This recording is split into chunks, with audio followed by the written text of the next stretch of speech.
Hi guys, let's get back right away. So we're dealing with this example here, L1 and L infinity, and as we will now show, the dual space of L1 is isomorphic to L infinity, and then we will prove afterwards that neither of them is actually a reflexive Banach space. Okay, so far we have done some preparations. We have defined a candidate for the isomorphism. So this has to do with mapping vectors to linear functionals of certain types. Those are these guys which are written up here with the red star. So I explained why this is all well defined, and now this definition sets up this map here, T, all right, which assigns to a given vector y that linear functional up there. Then so far we have proven that it is injective, and this we did by showing that it's actually an isometry. And now we are currently working on the surjectivity. So we had chosen an arbitrary linear functional on L1, and now I have to show that this one is in the range of the map T. How to do? Well, first I define a sequence of, these are just scalars, Zn. These are the images of f under the ENs, and remember those ENs are these typical basis vectors which are defined here, basis sequences in a way, okay?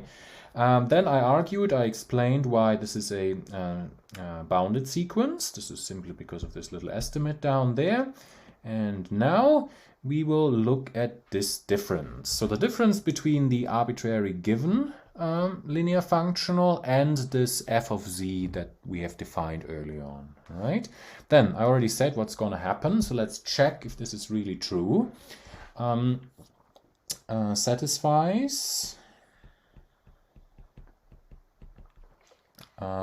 g of En.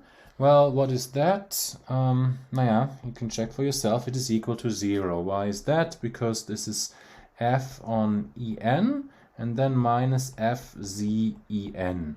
And both of these guys, this is how it's constructed. The first one by definition is Zn, and the second one by construction is equal to Zn. It projects precisely on the nth coordinate of the sequence Z, and so you subtract the same thing from one another, you will get a 0 there, right? So let me erase this now so that I can write here. So that's easy. Satisfies this. So we conclude that G is the 0 functional on the subspace C00n equipped with the 1 norm. So this guy we discussed some time ago. There's a subspace of the bounded sequences. Those are sequences with all but finitely many terms equal to 0, right? So, and what I've shown here is that it vanishes on those ENs. Yeah, but I think I said this already before and I wrote it down.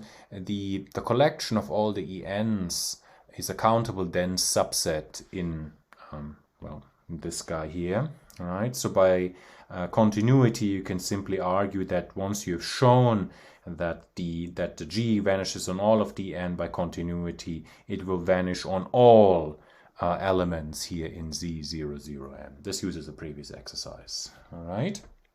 Moreover, but this is also an exercise, that space in the 1 norm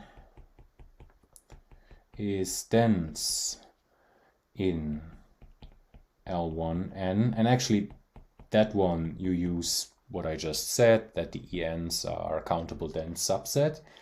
It's also exercises is dense in L1, so we get by continuity that the G is not only identically 0 on C00, but actually it is also identically 0 on it's actually identical. It is the 0 functional on L1. That's what I wanted to say. Okay. So we get by continuity of G that G is the zero functional on L1.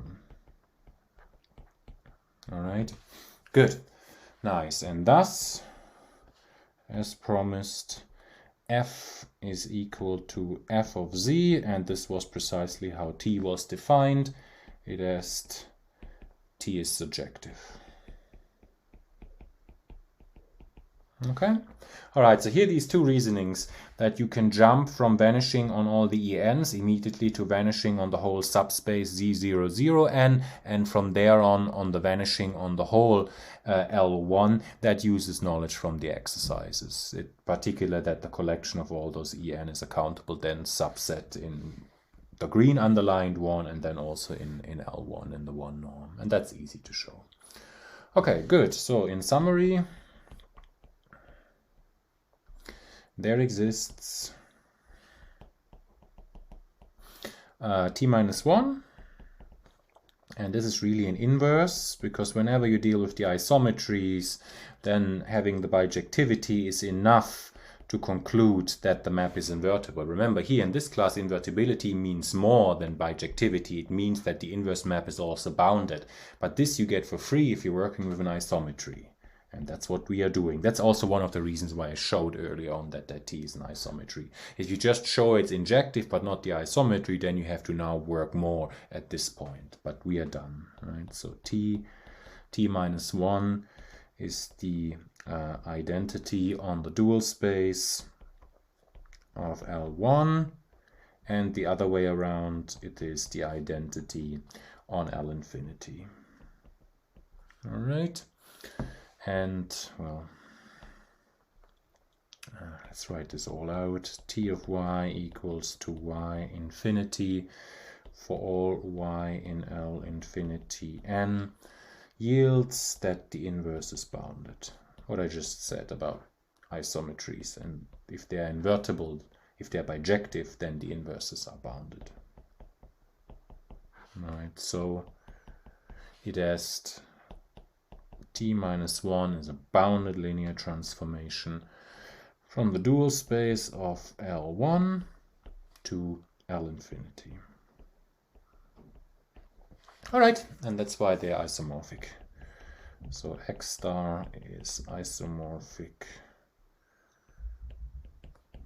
to Y. Okay, now we now prove, this is the first part, so as you can see this takes quite a while. We now prove that that X is not reflexive.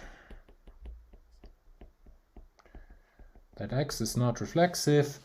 So X is the L1, Y is L infinity, and this is actually enough, which because of previous knowledge, which in turn proves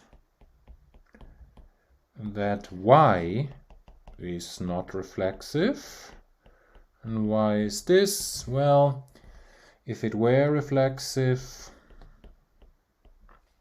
and then remember Y is isomorphic to the dual of X star, then so by a previous result the dual of X star would be isomorphic, and not isomorphic, reflexive, then so is X star, but in a Banach space, and L1 is a Banach space, reflexivity happens if and only if the corresponding dual space is also reflexive, and thus X, right? So, and then you would have a contradiction, right? If you manage to prove that X is not reflexive, then Y cannot be reflexive because of what I just wrote in yellow. Okay, so 1 is enough, in other words. Okay, so now let's get started on this. So first, this will use Hahn-Banach theorem. Let's look at this vector here. So this is the vector with the sequence, so a vector in the sequence space, which has all elements identically equal to 1. So that is a bounded sequence, because each term is, well, does not exceed 1, but it is surely not an element in C00N, because all its entries are non-zero. Okay, so by Hahn-Banach, more precisely one of its corollaries, this is this when you have a closed subspace, the closed subspace being here this one. This we proved that this is a closed subspace in L infinity. couple of videos ago. Then Han-Banach kicks in, says you can find linear functional that vanishes identically on this D0, 0, n, but is non-zero at the vector x0, right? That's what I'm using now. So by Han-Banach, there exists linear functional on the whole thing, so that it vanishes on that subspace, because this is a closed subspace, and at the point it is different from 0. Okay, that is preparation. Now, using the isomorphism that we just constructed in the first part, so this was a map from L infinity to the dual space of L1. It was explicitly written out earlier. Okay, we have, now of course we have to go again to the dual isomorphism, because you want to make a statement about, you know, the bidual of X, right? So how the easiest way to get to the bidual is you use T and you put a transpose on it, then you have something which will get you there. So we have the dual isomorphism TT, so that goes L1 n bidual, exactly where I want to land, and then L infinity and the dual of that. Okay, and now show, and now show that the following thing, namely T transpose, so the dual transformation of T, the inverse thereof. Remember, there was one properties of dual transformations, that if the original one is invertible, aka an isomorphism, then the dual thing, the dual transformation is also an isomorphism. So we will look at this guy.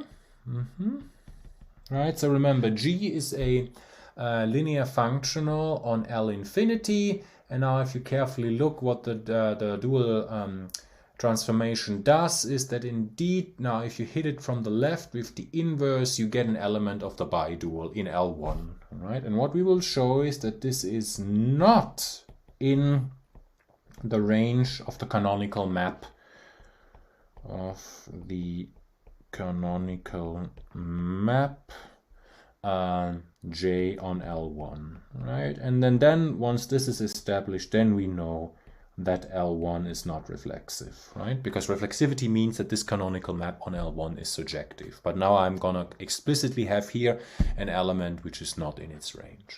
That's the goal, all right? So, assuming the contrary,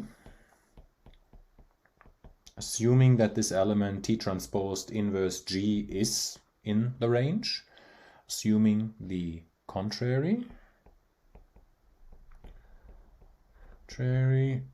there exists element X. Remember how the canonical map works, so that, let's write it maybe here, J sub X is equal to J acting on X is equal to T transposed minus 1G, right? That would be surjectivity of the canonical map. And thus, for every f linear functional on L1, let's do a little computation here. So now this is algebra. F of x, remember the little j, that's how it acts, pointwise evaluation at the vector. And now, so let's use colors. So this here equal to this is what I'm using now. So I have T transposed minus 1G acting on F, right? And this is how it acts, because this here in the front, this guy is an element of the bidual on L1, so it takes linear functionals as an input, and that's why you have here an F, which is a linear functional on L1. Okay, so this is all nice. And now you use this one property of the dual transformation. If the initial one was invertible, then so is the dual, and taking the dual and the inverse is an operation that permutes, right? So I'm going to swap here the order of inverse and that T. So I have this, and now I just use the definition of the dual, transformation, that is. Remember how this works? So this is just g and then t minus 1 of f. All right? So that's a general fact. This works for any linear functional, right? So in particular, it has to work. So in particular, for our f sub something that we constructed earlier on, and here I will take f sub en with xn in L1. Remember, this is how it was constructed early on. So then here's another chain of equality. So xn, this is the definition of f sub z. See very like second line of this current example. So now I have here, all right, so this is equal to this. That's what I'm going to use now. So I have f sub en. So I have, should I write everything? No, okay, let's do it. F sub en of x, which is equal to g t minus 1 f sub en. Yeah, but what is this here? So remember the action of t. So t is sending, let me quickly see how I wrote it up there. T sends, y to f of y. Right, so then the inverse would be sending f of y to y. So that's why here, because of this here, this is g of en, right? That's what it is, g of en. Yeah, but g of en, this is equal to 0. Why? Because that linear functional that we used here as a consequence of Hahn-Banach theorem, it vanishes identically on the closed subspace z0, 0. So sequences that have all but finitely many terms equal to 0. Yeah, but that E sub n is precisely such a sequence. That's why this guy here is equal to 0. All right? And this here works for any natural number n, okay? Since En is an element in C0n, all right? In turn, if all those xn's are 0, then this sequence x has to be equal to 0. Remember, x is that element that I assume to exist by assuming, you know, the contrary. This is equal to 0. And so what do I have then? G t minus 1 of f. Well, let's go up here. This is underlined in green. This is equal to f of x, but f is a linear functional. So if I evaluate on the 0 sequence, it's going to spit out 0. Right? So this is equal to 0. All right? For all f in the dual space of L1. Okay, nice. And now we're done. But our element initially, that x0 with all its entries identically equal to 1, this is a bounded sequence. Hence, using the isomorphism that we constructed in this exercise or example, it is equal to the inverse image of some h, which is a linear functional on L1, right? Because t is an isomorphism, right? Since t is an isomorphism. Okay? Consequently,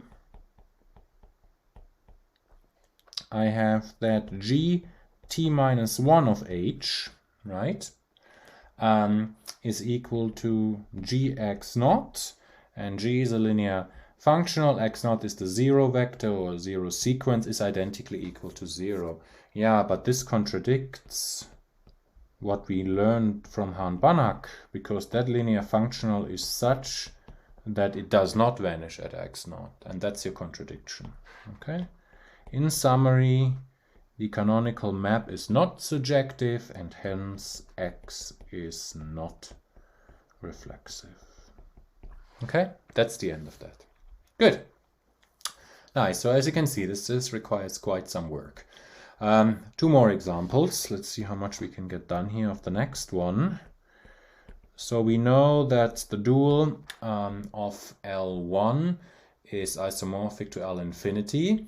Now let's look at something else. Consider X as, well, all those sequences that converge to 0. Remember, with the infinity norm, that's a Banach space. This was one of our examples. And Y, again, we take as L1 of n with the 1 norm. Okay? Then the dual space of X is isomorphic to Y, but again, neither of those guys is reflexive. But X, well, we already know that Y is not reflexive, so I will just say that X is not reflexive. Okay, and actually that last piece there, that X is not reflexive, that is clear as a consequence of the previous example, right? Because if it were reflexive, well, yeah, if it were reflexive, so we know that Y is not reflexive, and hence the dual space of X is not reflexive, because I will manage to show that X, the dual of X, is isomorphic to Y. And well, if the dual space of X is not reflexive, then you use that theorem, if and only if, that X itself is not reflexive. Okay, so really in this example we only need to show this first statement here, that the dual space of X is isomorphic to Y. Okay, all right, so let's get started on this. So the beginning is quite similar to the first example. So again, we're going to define here linear functional, kind of, you know, constructed like an inner product, but it's not an inner product. So this time we will build now a map from L1 to the dual space of Z0. Earlier it was a map from L infinity to the dual space of L1. Now we do this, okay? Good, so Y be element in L1, then the following map. Well, again, I will denote it as f sub y. It's a linear functional on Z0 given by fy of x as same object as before, n1 infinity x and yn. All right, then a few things have to be checked. So remember these element x's here, they are in Z0, so those are sequences that go to 0, right? So certainly this right-hand side is well defined, right? You can again use Hölder inequality if you want. Moreover, it defines a bounded linear functional on Z0, and linearity is again clear, and for the boundedness you argue similarly. So if you estimate this actually with Cauchy, with Hölder, so the xn is a sequence that go to 0, so eventually they will be all bounded by some constant c, right? So and then what you have here is this one, which is the L1 norm of this one here, right? So you could do this to convince yourself that this guy is bounded, or you could argue a little bit more sophisticated. In fact, what you will find out is that f of y is less than or equal to the 1 norm of y, right? This I would do very much like in the last example. I would use Hölder inequality and then be done with it. Okay, now the next thing is to establish equality here, right? That's what we did in the last example, and this now will require more effort, because the ENs that we used earlier, they don't work anymore, so we need something else. So consider instead then the DNs instead of ENs, k1 infinity, so they will go to 0 for arbitrary natural numbers with, well, how are they defined? So d and k, well, these are truncated ones, so when k exceeds n, they're all 0. And now up here, when k is between 1 and n, two cases can happen: yk over yk if yk is different from 0 and 0 otherwise. Okay, good, because some of the elements in your sequence up there of the y's, they could be 0 and you don't want to divide by 0. That's what you do. Okay, and now what we will do is, using this sequence in the next video, we will show that indeed the operator norm of f sub y is equal to the 1 norm in y. Then I still have to write down the map T, but it's going to be clear what I'm going to do for that. And then it will be an isometry, yeah, linear isometry, so particularly injective. And then we will again show that that guy is actually also surjective, using a kind of a variation of the argument in the last example. And that will be then our isomorphism, which is also an isometry, so isometric isomorphism. And then we will be done. Okay, I already argued about the reflexivity, why that fails in both cases. Okay, then we will do this example, and then after that, then we will go to the the actual LP spaces, so for p different from 1 and different from infinity. And there things work out nicely with reflexivity, because they are reflexive. Okay, but all of this I will do in the next video, maybe even in the video after that. All right, I'll see you then.